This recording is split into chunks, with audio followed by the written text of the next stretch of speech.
Assalamualaikum warahmatullahi wabarakatuh. Perkenalkan, nama saya Amanda Mailan Indriani, NPM 234111053 dari kelas Manajemen 23A. Di sini saya akan menyampaikan materi mata kuliah pengantar manajemen, yaitu tentang kepemimpinan. Pengertian kepemimpinan. Kepemimpinan adalah sebuah kekuatan atau kemampuan yang ada di dalam diri seseorang.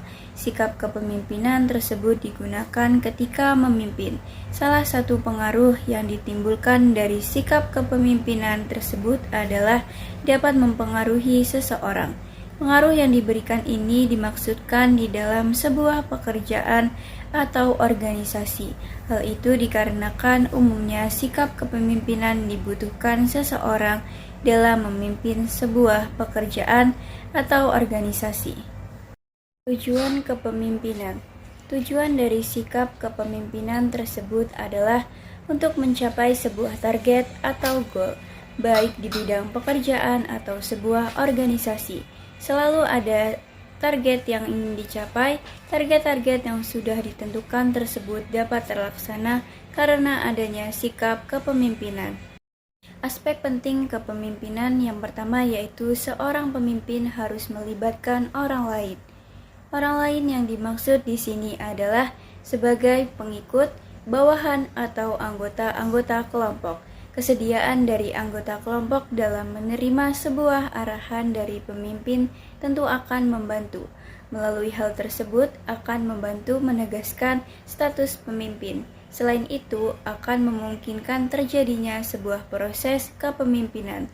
Tanpa adanya bawahan atau anggota, semua sikap dan sifat dari kepemimpinan seorang pemimpin menjadi tidak relevan. Yang kedua yaitu kepemimpinan mencakup distribusi kekuasaan. Aspek kedua, kepemimpinan mencakup distribusi kekuasaan yang tidak sama di antara pemimpin dan para anggota kelompok. Maksud dari aspek ini adalah anggota kelompok tetap memiliki kekuasaan di dalam sebuah organisasi. Mereka dapat membentuk kegiatan kelompok melalui berbagai cara. Akan tetapi, kekuasaan dari pemimpin organisasi cenderung akan lebih tinggi jika dibandingkan dengan anggota kelompoknya. Yang ketiga yaitu kepemimpinan sebagai kemampuan dalam menggunakan kekuasaan. Aspek ketiga dari kepemimpinan adalah sebagai kemampuan dalam menggunakan berbagai bentuk kekuasaan.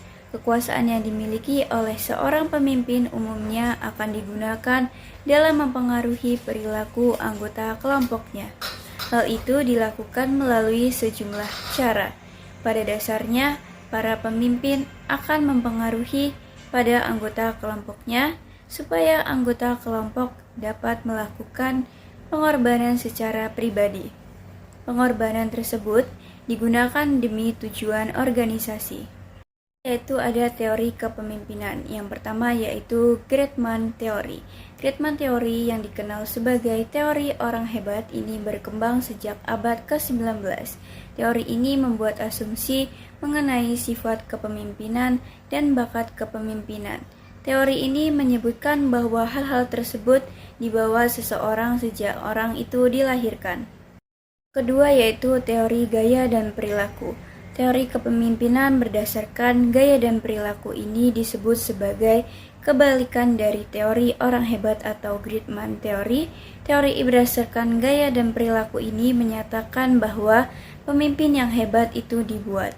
Teori ini menjelaskan bahwa pemimpin yang hebat itu bukan berasal sejak mereka dilahirkan. Yang ketiga yaitu trait theory. Trait theory juga sering disebut sebagai teori sifat kepribadian. Teori ini meyakini bahwa seseorang yang dilahirkan atau dilatih menggunakan sebuah kepribadian tertentu, maka mereka akan menjadi unggul dalam peran kepemimpinannya. Hal tersebut dapat diartikan sebagai kualitas kepribadian tertentu.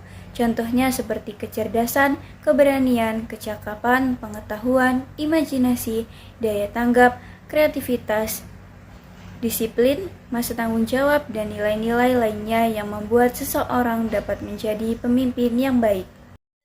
Sekian materi yang dapat saya sampaikan, semoga bermanfaat. Saya akhiri. Wassalamualaikum warahmatullahi wabarakatuh.